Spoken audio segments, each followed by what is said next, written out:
la la. Ang init naman ngayon ng panahon. Kaya mo na, makikisilong muna tayo kayo kay Mare. Ikisilong sa Mare. Sobrang init naman ng panahon.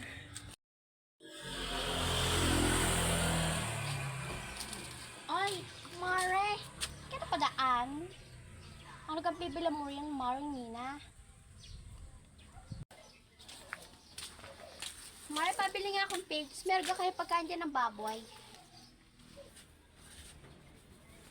Wait lang, Mare. Pagtitakal mo muna kita ng iyong binibilang 1 kilo.